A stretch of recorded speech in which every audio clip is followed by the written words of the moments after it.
ప్రతి కుటుంబం కోసం మన గ్రామంలో అందరూ కూడా ఐక్యముగాను సంతోషముగాను ఆరోగ్యముగాను పైరు పంటలతోటి సమృద్ధిగా జీవించాలని నా యొక్క ప్రధాన ఉద్దేశం.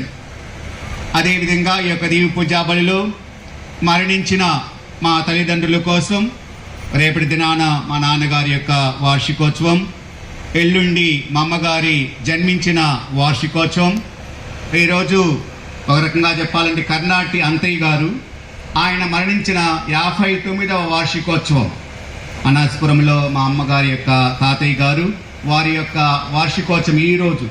అనేక ఉద్దేశాలు ఈ రోజులతో ముడిపడి ఉన్నాయి కాబట్టి మరి ముఖ్యంగా ఈరోజు మా సమస్త పాలకులైన పునీత జాన్ బోస్కో గారి యొక్క 210వ పుట్టినరోజు జయంతి కాబట్టి ఆ మహానీయుని స్మరించుకుంటూ ఈ పండుగ రోజున ఈ యొక్క జూబిలీని నేను జరుపుకోవటం చాలా ఆనందంగాను సంతోషంగా ఉన్నది.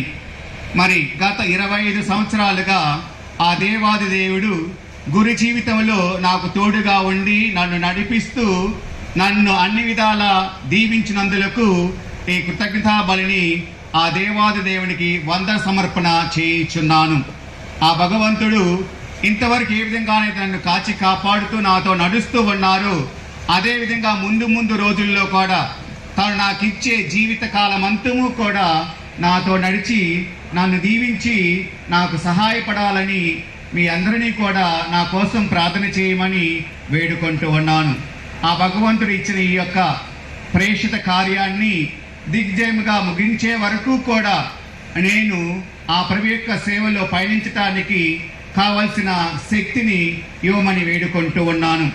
అదేవిధంగా నేను మా సలేషన్ ప్రావిన్స్ హైదరాబాద్ కోసమును, అదేవిధంగా ప్రస్తుతం నేను పనిచేయుచున్న సెయింట్ ప్యాట్రిక్ ప్రావిన్స్ ఐర్లాండ్ కోసమును, అక్కడున్న సలేషియన్స్, అక్కడున్న మా స్నేహితులు, గురువులు, గురు విద్యార్థులు అందరి కోసము కూడా ఈ సమయంలో నేను ప్రార్థన చేస్తూ ఉన్నాను.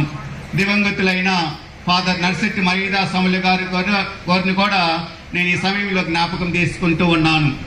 నేను ప్రథమముగా నాకు జ్ఞాన స్నానాన్ని ఇచ్చి నేను దైవ సేవలో ప్రయాణించే వరకు కూడా నాతో ఉండి దైవ జ్ఞానంలో నడిపించిన ఆ గురు పొంగువులకు ఆ దేవుని యొక్క పైనుండి నన్ను దీవిస్తూ ఉన్నారని నేను ఈ సందర్భంలో గుర్తు చేసుకుంటూ ఉన్నాను.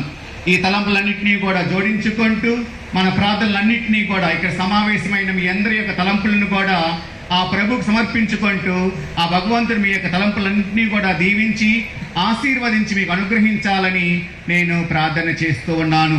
మరి ఈ తలంపులన్నింటినీ కూడా మనం ప్రభుకు అర్పించే ముందు మనం మన యొక్క మనసులను శుభ్రపరచుకొని పవిత్రముగా పరిశుద్ధతతోటి ఆ ప్రభువుకు సమర్పించుకుంటూ ముందుగా మనం చేసిన తప్పిదాలను పాపాలను ప్రభువుకు ముందు ఉంచుకొని క్షమాపణ కోరుకుంటూ ఆ ప్రభు యొక్క దీవెనలను కోరుకుందాం.